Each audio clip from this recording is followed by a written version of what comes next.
નમસ્કાર, મંતવ્ય ન્યૂઝમાં આપનું સ્વાગત છે। હું છું કુંજ। નજર કરીએ વિસ્તારથી સમાચારો પર।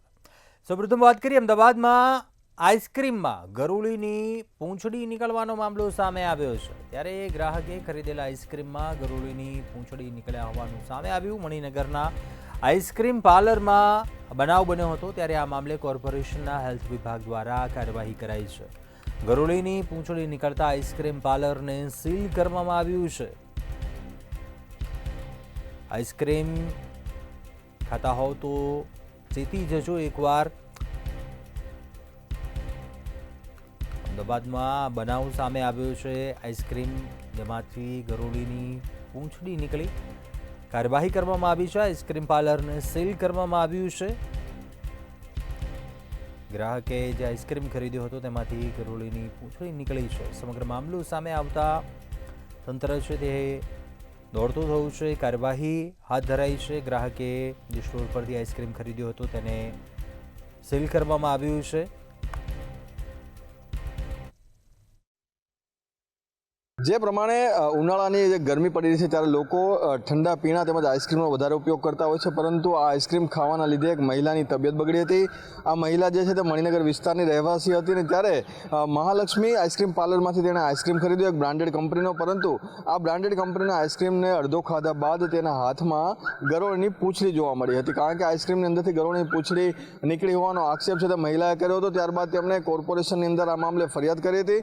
કોર્પોરેશને મહાલક્ષ્મી આઈસ્ક્રીમ ની અંદર જે તપાસ કરતાની સાથે તેઓની પાસે જે દસ્તાવેજો હોવા જોઈએ તે દસ્તાવેજો ના હતા અને તેના લીધે આઈસ્ક્રીમ પાર્લરને સીલ કરવામાં આવ્યું છે। સાથે આજે મોટી બ્રાન્ડેડ કંપનીની યુનિટ, જે મેન્યુફેક્ચરિંગ યુનિટ જે નરોડા વિસ્તારમાં આવેલું છે ત્યાં પણ તપાસ કરી હતી, પરંતુ ત્યાં કોઈ વાંધાજનક વસ્તુઓ ના મળી હોવાની વાત જે છે તે કોર્પોરેશન દ્વારા કરવામાં આવી છે। પરંતુ જે પ્રમાણે વારંવાર અલગ અલગ પ્રકારના જે જીવાતો, જંતુઓ તેમજ આ રીતના જે વંદાઓ નીકળવાની સમસ્યાઓ વારે સર્જાય છે, ત્યારે કોર્પોરેશનનો જે હેલ્થ વિભાગ જે છે તે મોટા મોટા જે દાવા કરે છે ચેકિંગના, ફૂડ ચેકિંગના, તેની સામે સવાલો પણ ઉદ્ભવી રહ્યા છે।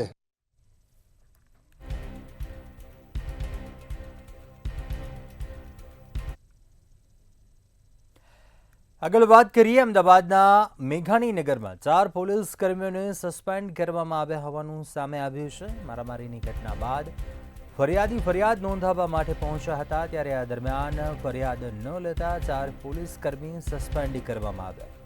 અરજદારે ઝોન 4 ડીસીપીને ફોન કરીને જાણ કરી હતી, જેને લઈને ડીસીપી કાનન દેસાઈએ તપાસ બાદ કાર્યવાહી કરી। મેઘાણીનગર પોલીસ સ્ટેશનના 4 પોલીસકર્મીને સસ્પેન્ડ કરાતા પોલીસ બેડામાં ચર્ચાનો વિષય બન્યો છે।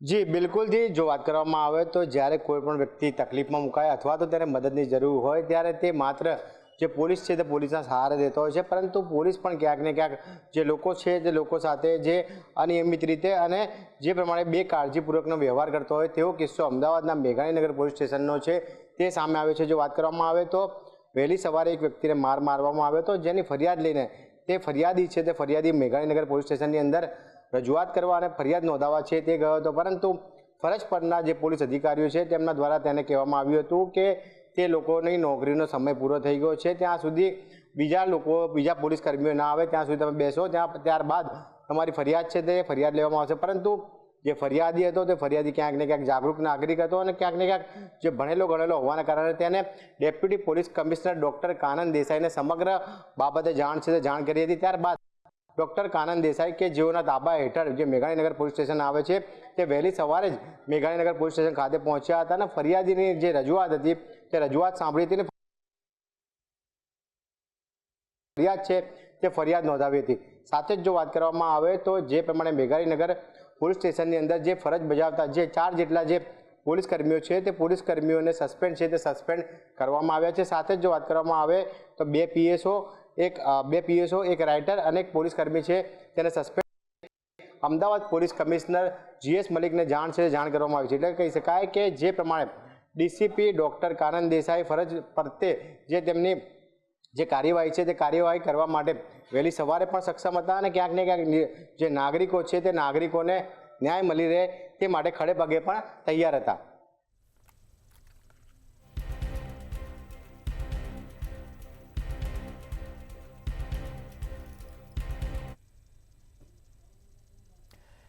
આગળ વાત કરીએ સુરતની ઘટનાની. સુરતમાંથી શિક્ષિકા દ્વારા વિદ્યાર્થીને ભગાડી જવા અને શોષણનો મામલો સામે આવ્યો હતો. શિક્ષિકા દ્વારા વિદ્યાર્થીનું યૌન શોષણ કરાયું હતું. ત્યારે હવે શિક્ષિકાના ગર્ભપાતની મંજૂરી આપવામાં આવી છે. ગર્ભપાત બાદ શિક્ષિકાને ફરી જેલમાં મોકલવામાં આવશે. પોક્સો એક્ટની સ્પેશિયલ કોર્ટ દ્વારા 1 અઠવાડિયામાં ગર્ભપાત કરવાની મંજૂરી આપવામાં આવી છે.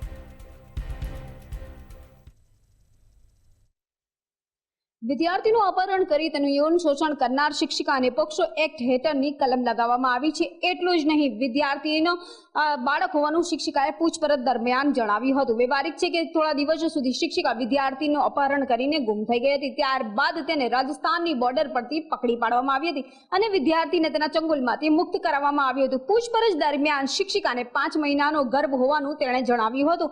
આ ગર્ભ વિદ્યાર્થીનો છે એવું પણ સ્પષ્ટ તેણે જણાવ્યું હતું. ત્યારબાદ ગર્ભપાત કરાવ કે નહીં તે માટે તેણે સમય લીધો હતો અને વિચાર્યા બાદ તેણે કોર્ટમાં મંજૂરી માટે એક રિપોર્ટ રજૂ કર્યો હતો. ત્યારે આ રિપોર્ટ સરકારી હોસ્પિટલ એટલે કે મનપા સંચાલિત સ્મીમેર હોસ્પિટલના જે સ્ત્રી રોગના તબીબો છે તેમના દ્વારા મૂકવામાં આવ્યો હતો અને તબીબોએ સ્પષ્ટ એની અંદર કે આમ તો 5 મહિનાનો ગર્ભ હોય છે તો ગર્ભપાત કરાવી શકાય છે, પરંતુ એની અંદર પણ કેટલાક ક્રાઇટેરિયા તેમણે જણાવ્યા હતા. 24 અઠવાડિયાનો જો ગર્ભ હોય તો ત્યાં ક્યાંક ચકાસણી કરવી પડે, પરંતુ આ કેસની અંદર માત્ર 22 અઠવાડિયાનો ગર્ભ છે, જેથી ગર્ભપાત કરાવી શકાય છે. છતાં પણ કેટલીક કાળજી લેવાની સખત જરૂર છે. ત્યારે કોર્ટે આ ગર્ભપાત કરાવવાની મંજૂરી આપી દીધી છે. વ્યવહારિક છે કે 13 વર્ષનો માત્ર વિદ્યાર્થી છે જેનું યૌન શોષણ કરવામાં આવ્યું હતું. આ ગર્ભપાત કરાવ્યા બાદ શિક્ષિકાને સુધારો આવે તબિયતમાં, ત્યારબાદ તેને ફરી એકવાર જેલમાં મોકલી આપવા માટે પણ કોર્ટે આદેશ કર્યો છે. એટલું જ નહીં, શિક્ષિકાના ગર્ભપાત કર્યા બાદ ગર્ભપાતના જે ક્ષણો છે તેને રાખવા માટેનું સ્પષ્ટ આદેશ આપ્યો છે, જેનાથી વિદ્યાર્થી સાથે તેનો DNA ટેસ્ટ કરાવી શકાય છે. હાલ એવું સ્પષ્ટ કહી શકાય છે કે શિક્ષિકાને જે ગર્ભપાત કરાવવાની મંજૂરી મળી ગઈ છે, જેને લઈને લાજપોર જેલ ખાતેથી તેને ગર્ભપાત કરાવવા માટે સરકારી હોસ્પિટલ ખાતે લઈ જવામાં આવશે અને તબિયતમાં સુધારો આવતા તેને તાત્કાલિક ફરી એકવાર લાજપોર જેલ ખાતે ખસેડવામાં આવશે.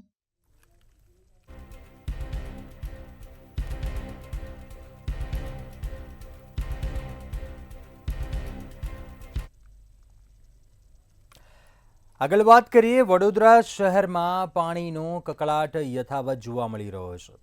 ગોરવા વિસ્તારમાં દૂષિત પાણીની સમસ્યાથી લોકો ત્રાહિમામ પોકારી ઉઠ્યા છે. છેલ્લા 1 વર્ષથી દૂષિત પાણીથી લોકો પરેશાન છે અને આ અંગે અનેક રજૂઆત કરવા છતાં પણ યોગ્ય જવાબ ન મળતા ગણેશ સોસાયટીના લોકોએ કોર્પોરેશનની ઓફિસે માટલા ફોડીને વિરોધ નોંધાવ્યો હતો અને ઢોલ વગાડી તંત્રને જગાડવાનો પ્રયાસ કર્યો હતો. સ્માર્ટ સિટી વડોદરામાં ગંદા પાણીનો ત્રાસ યથાવત. એક બાજુ વડોદરા શહેરમાં ચોખ્ખું પીવાનું પાણી નથી મળી રહ્યું, તો બીજી બાજુ પૂર્વ હોય, પશ્ચિમ હોય, ઉત્તર હોય કે દક્ષિણ, વડોદરા શહેરની ચારેય દિશામાં ગંદુ પાણી મળી રહ્યું છે. મંતવ્ય ન્યૂઝ વારંવાર અહેવાલ બતાવે છે કે વડોદરા શહેરમાં ગંદુ પાણી વડોદરા મહાનગરપાલિકા દ્વારા આપવામાં આવે છે અને નાગરિકો રોગનો ભોગ બને છે. પરંતુ ક્યાંક ને ક્યાંક મહાનગરપાલિકાના સત્તાધીશો ધૂતરાષ્ટ્ર હોય તેમ આંખે પાટા બાંધીને વહીવટ કરી રહ્યા છે.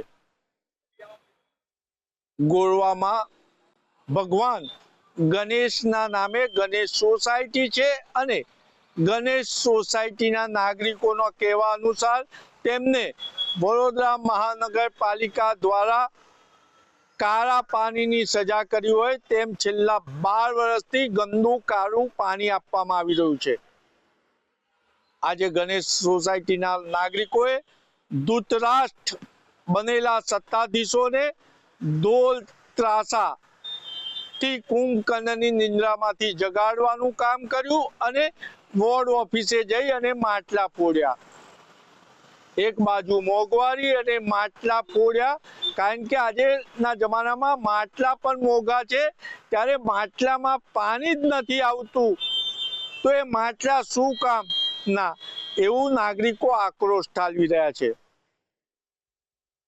ભ્રષ્ટ દિશાહીન સત્તાધીશોએ છેલ્લા 10 વર્ષમાં વડોદરા શહેરમાં અંદાજિત 7,000 કરોડ રૂપિયા વાપર્યા.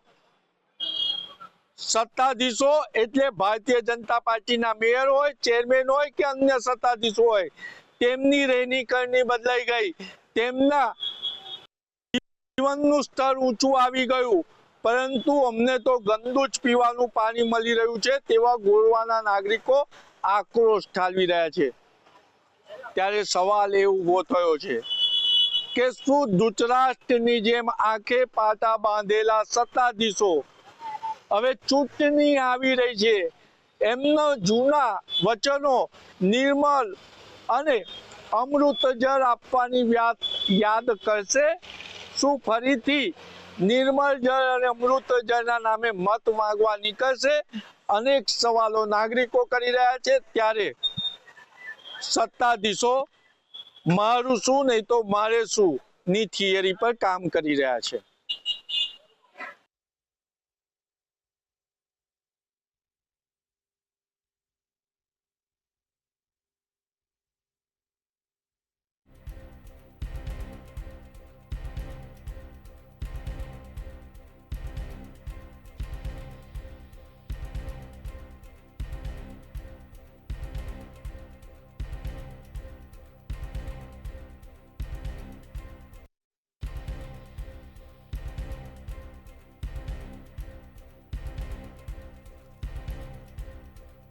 હતી અનેકવાર કોર્પોરેશનની ઓફિસે રજૂઆત કરી હતી સ્થાનિક લોકોએ, પરંતુ આ સમસ્યાનું કોઈ નિરાકરણ આવ્યું ન હતું। આખરે કંટાળીને કોર્પોરેશનની ઓફિસે સ્થાનિક લોકોએ, સ્થાનિક મહિલાઓ છે તેમણે માટલા ફોડીને વિરોધ નોંધાવ્યો હતો।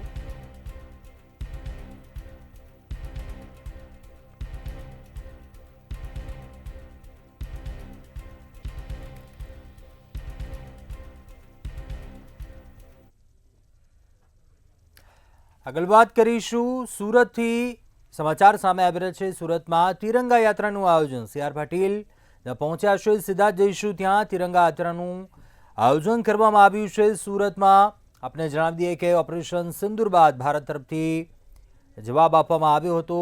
ગઈકાલે અમદાવાદમાં તિરંગા યાત્રા યોજાઈ હતી, સીએમ પણ પહોંચ્યા હતા તિરંગા યાત્રામાં। ત્યારે આજે સુરત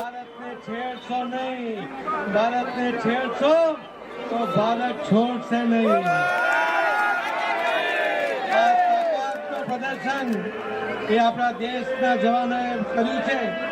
આપણે સૌને અભિનંદન સાથે આપણા દેશદાર, આપણો દેશ પ્રેમ અને સેના પ્રત્યે માનનીય પ્રધાનમંત્રી મોદી સાહેબ પ્રત્યે એ આભાર વ્યક્ત કરવા માટે આજે જ આપણે રેલી કાઢી રહ્યા છે।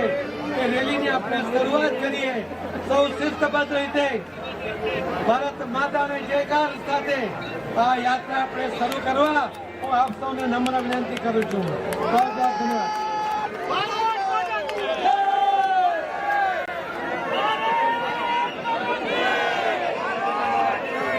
હલો, અહીંયાથી યાત્રાનું પ્રસ્થાન થઈ રહ્યું છે। સૌથી પહેલા સૂચનાની જેના લોકો અહીંયા રહેશે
આગળ નજર કરીએ અન્ય સમાચારો પર। મહેસાણામાં આવેલ કડી અંડરપાસમાં વરસાદના સમયે પાણી ભરાઈ જવાથી લોકોને ભારે હાલાકીનો સામનો કરવો પડે છે।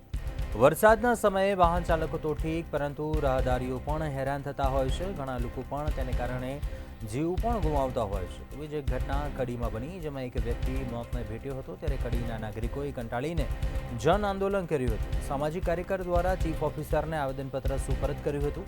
આ આવેદનપત્રમાં 5 જેટલી લેખિત માંગણીઓનો ઉલ્લેખ કરવામાં આવ્યો હતો.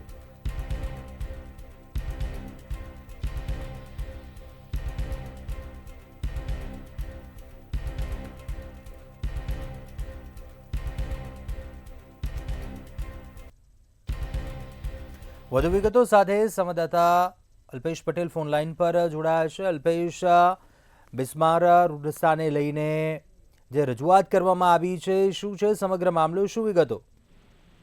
જી, હું ચોક્કસ જણાવી દઉં કે 2 દિવસ અગાઉ જે વરસાદ પડ્યો હતો તેને લઈને અંડરપાસની અંદર જે એક સ્કોર્પિયો ગાડી ચાલક હતો તેમનું મૃત્યુ પામ્યું હતું. તેના કારણે આજે અંડરપાસમાં ડૂબવાથી જે મોતને મુદ્દે આજે આંદોલન કરવામાં આવ્યું હતું. કડી તાલુકાના જન આંદોલન સમિતિએ છેડ્યું છે હાલમાં તો આંદોલન. અને અંડરપાસમાં 2 ઇંચ વરસાદમાં પાણી ભરાઈ ગયું હતું અને પાણી ભરાઈ જવાથી નગરજનોને પડી છે હાલાકી. તેના કારણે હાલ આંદોલન કરવામાં આવ્યું છે અને કડી શહેર અને તાલુકા લોકોને હાલાકી પડી રહી છે. અને જે લોકોને રજૂઆત છતાં સમસ્યાનું નિરાકરણ આવતું નથી અને સમસ્યાનું નિરાકરણ ન આવતા આંદોલનનો માર્ગ અપનાવ્યો છે. હાલમાં તો નાગરિકોએ એને જન આંદોલન કરી આવેદનપત્ર કરી સુપ્રત કર્યું છે અને રેલવે લાઇન ચાલુ ન હોવા છતાં સર્જાય છે આ સમસ્યા. 5 જેટલી લેખિત માંગણીઓનું આવેદનપત્ર હાલમાં તો આપવામાં આવ્યું છે અને કડીના 3 અંડરપાસમાં પંપ લગાવવાની હાલમાં તો માંગ કરાઈ છે અને કડી થોળ રોડ ઉપર અંડરપાસ ઉપર આવેલા હંગામી ફાટક મૂકવામાં માંગ કરી છે. સ્કૂલ સમય દરમિયાન ભારે વાહનો પ્રવેશ બંધી કરવામાં માંગ કરી છે અને સેવા સદન કડી થોળ રોડ ઉપર આવેલા ઓવરબ્રિજ બનાવવા માંગ પાલિકા હદમાં તમામ બિસ્માર રોડો રિપેર કરવાની હાલમાં તો જે જન આંદોલન તેની માગણી કરી છે. જી ચોક્કસથી આભાર જાણકારી આપવા બદલ. કડીમાં જન આંદોલન, કડી થોળ રોડ ઉપર અંડરપાસને લઈને રજૂઆત કરવામાં આવી હતી. 5 જેટલી લેખિત માંગણીઓની સાથે આવેદનપત્ર પાઠવીને રજૂઆત કરવામાં આવી હતી. 3 અંડરપાસમાં પંપ લગાવવાની માંગ કરાઈ હતી.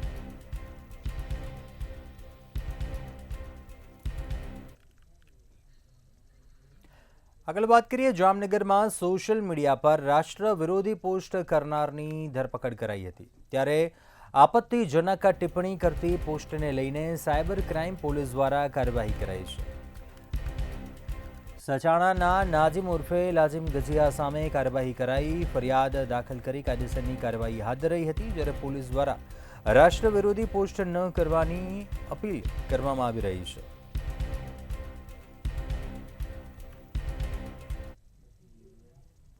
જામનગરની ભાગોળે આવેલા સચાણા ગામના આ યુવકે રાષ્ટ્ર વિરોધી પોસ્ટ સોશિયલ મીડિયામાં શેર કરી હતી, જેના કારણે તેની સામે જામનગર પોલીસે ગુનો નોંધ્યો હતો અને જામનગર સાયબર ક્રાઇમ દ્વારા આજરોજ આરોપીને દબોચી લેવામાં આવ્યો છે. ઉલ્લેખનીય છે કે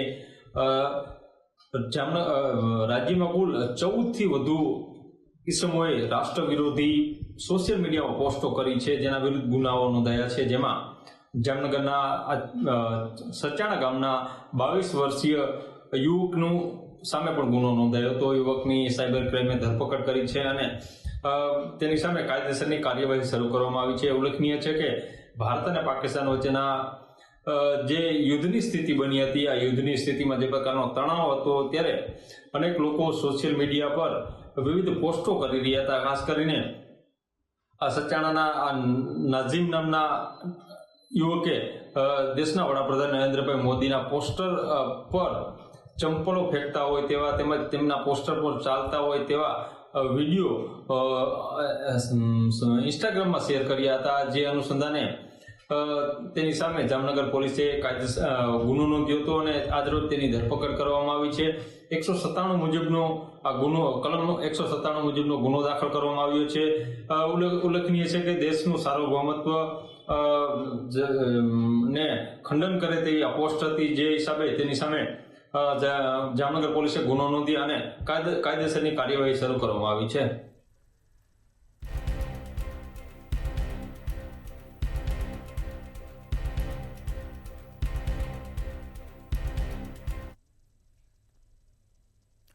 આગળ વાત કરીએ, કચ્છના અબડાસાના ગોયલા ડેમનું કામ ખેડૂતો દ્વારા અટકાવવામાં આવ્યું છે.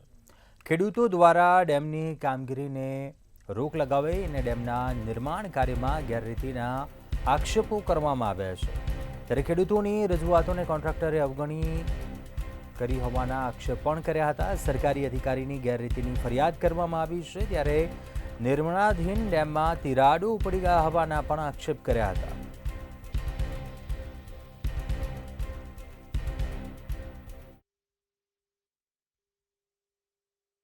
અબડાસા તાલુકાના ગોયલા ડેમ છે ત્યાં નિર્માણનું કાર્ય ચાલી રહ્યું છે. ત્યારે ક્યાંક ને ક્યાંક ખેડૂતો છે તે ગેરરીતિના આક્ષેપ સાથે આ કામને છે તે અટકાવ્યું હતું.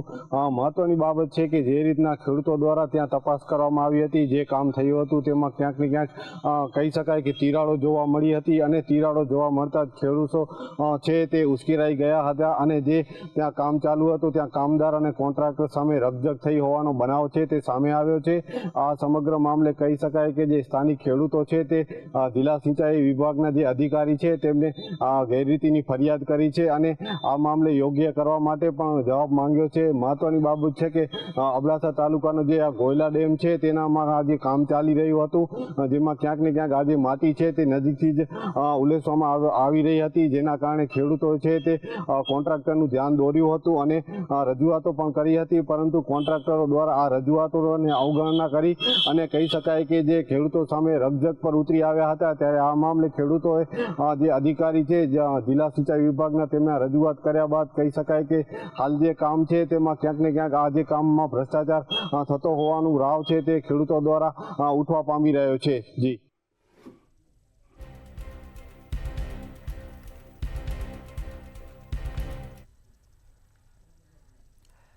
બેરોજગારીને લઈને પૂર્વ કેબિનેટ મંત્રીનું નિવેદન સામે આવ્યું છે. ત્યારે બેરોજગારીને લઈ પૂર્વ કેબિનેટ મંત્રી જવાહર ચાવડાએ નિવેદન આપ્યું.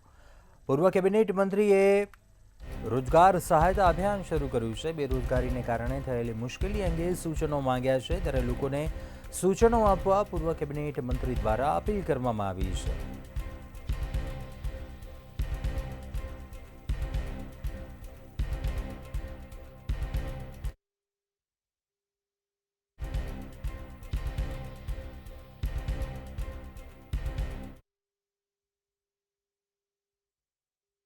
ચોક્કસ કે જે રીતે બેરોજગારીને લઈને પૂર્વ કેબિનેટ મંત્રી જવાહર ચાવડાનું નિવેદન સામે આવ્યું છે અને પૂર્વ કેબિનેટ મંત્રી જવાહર ચાવડા દ્વારા એક રોજગાર સહાયતા અભિયાન શરૂ કરવામાં આવ્યું છે.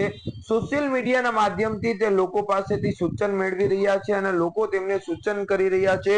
હાલ જે બેરોજગારીના કારણે થયેલી મુશ્કેલીઓ અંગેના સૂચનો છે તે મંગાવવામાં આવી રહ્યા છે. બીજી તરફ બેરોજગાર લોકો માટે જવાહર ચાવડા દ્વારા અભિયાન છે તે શરૂ કરવામાં આવ્યું છે. લોકોને સૂચના આપવા પૂર્વ કેબિનેટ મંત્રી અપીલ કરી છે. છેલ્લા ઘણા સમયથી જોવા મળી રહ્યું છે કે ભાજપના કોઈ પણ કાર્યક્રમમાં પૂર્વ કેબિનેટ મંત્રીની હાજરી દેખાતી ન હતી અને બાદમાં પૂર્વ કેબિનેટ મંત્રી જે જવાહર ચાવડા છે તે હવે બેરોજગાર જે લોકો છે, બેરોજગાર જે યુવાનો છે કે જે અભ્યાસ કરેલા છે છતાં તે બેરોજગાર છે તે લોકોની વહારે છે. તેમનું કહેવું છે કે જે લોકો અભ્યાસ કર્યો છે, જે લોકો પાસે ડિગ્રી છે તેવા લોકો બેરોજગાર છે, તે લોકોને રોજગાર નથી મળતું અને જેને લઈને તેમણે અભિયાન શરૂ કર્યું છે. આગામી દિવસોમાં તે આ અભિયાન મારફત અનેક લોકોને રોજગારી પણ અપાવી શકે છે તેવી એક વાત આખી સામે આવી છે. આજે તેમનું નિવેદન આવ્યું હતું સામે અને તેમણે સ્પષ્ટ રીતે તે કહી રહ્યા છે કે જે બેરોજગાર લોકો છે કે ખરેખર જેને નોકરીની જરૂરિયાત છે તે લોકોને નોકરી નથી મળતી, જે લોકો પાસે ડિગ્રી છે, જે લોકોએ અભ્યાસ કર્યો છે તેને નોકરી નથી મળતી ને તેને ગામ મૂકી અને અન્ય ગામની અંદર, તેને શહેર મૂકીને અન્ય ગામની અંદર ભણવા જવું પડે છે, નોકરી કરવા જવું પડે છે, મજૂરી કરવા જવું પડે છે. આવી સ્થિતિ યુવાનોની આવી છે, જેને લઈને તેમના દ્વારા આ રોજગાર સહાયતા અભિયાન શરૂ કરવામાં આવ્યું છે સોશિયલ મીડિયાના માધ્યમથી ને લોકોનો પણ પ્રતિસાદ છે તે મળી રહ્યો છે. જી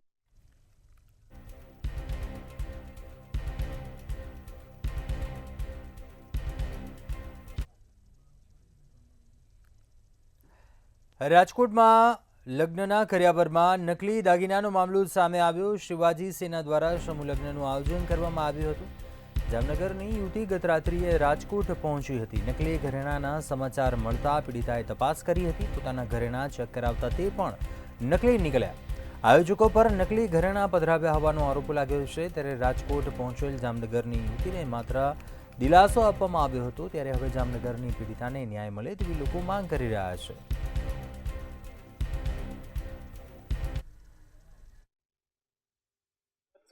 એપ્રિલના રોજ શિવાજી સેના દ્વારા 555 દીકરીઓના સમૂહ લગ્ન યોજવામાં આવ્યા હતા અને તેને જ લઈને ગઈકાલે એક વિડીયો છે તે સામે આવ્યો હતો, જેમાં એક જે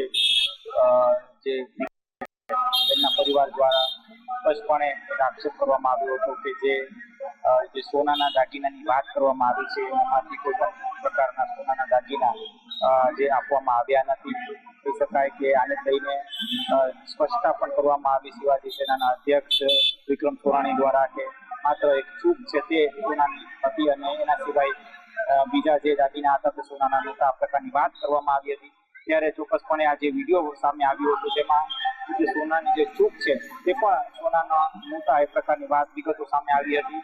ત્યારે વધુ એક યુવતી છે કે જે પોતે જામનગરની છે તેના દ્વારા એક વિડીયો છે તે જાહેર કરવામાં આવ્યો. તે પોતે રાજકોટ આવી હતી અને પોતાના જે દાગીના છે તે તપાસ કરાવ્યા હતા અને આ દાગીના પણ કહી શકાય કે નકલી નીકળ્યા. આ યુવતીનું સ્પષ્ટ કહેવું છે કે જે સમૂહ લગ્નનું આયોજન શિવાજી સેના દ્વારા કરવામાં આવ્યું છે તે ક્યાંક ને ક્યાંક માત્ર કમાણી કરવા માટે થઈ રહ્યું છે, ન કે સેવા માટે.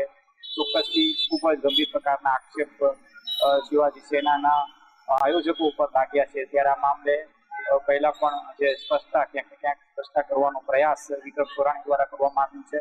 ત્યારે જે સમૂહ લગ્નના જે સ્પોન્સર છે પિન્ટુ પટેલ દ્વારા પણ એક સ્પષ્ટતા ક્યાંક ને ક્યાંક કરવામાં આવી હતી. એટલે કે સમગ્ર મામલો વધુ પડતો ક્યાંક ને ક્યાંક ગંભીર બનતો જાય છે. એક બાદ એક અત્યારે જે કહી શકાય કે સમૂહ લગ્નમાં ભાગ લેનારા જે લોકો છે તે સામે આવી રહ્યા છે. તેઓ કહી રહ્યા છે કે તેમના દાગીના પણ નકલી છે. ખાસ તો ક્યાંક ને ક્યાંક વિક્રમ સોરાણી દ્વારા એવું કહેવામાં આવ્યું હતું કે જો દાગીના ખોટા નીકળે તો તેમના ઓફિસે આવવાની છૂટ છે અને જે દાગીના છે તે બદલાવી આપવામાં આવશે, આ પ્રકારની વાત કરવામાં આવી હતી. ત્યારે આ મામલો છે તે ક્યાંક ને ક્યાંક પોલીસ સ્ટેશન સુધી પહોંચ્યો છે. હજુ પણ કેટલાક લોકો છે તે ક્યાંક ને ક્યાંક સામે આવશે અને આગામી સમયમાં આ જે આક્ષેપ જે અત્યારે લાગી રહ્યા છે તે ગંભીર પ્રકારના આક્ષેપ છે. હવે પોલીસ દ્વારા કઈ પ્રકારના તપાસ થશે હવે જોવાનું.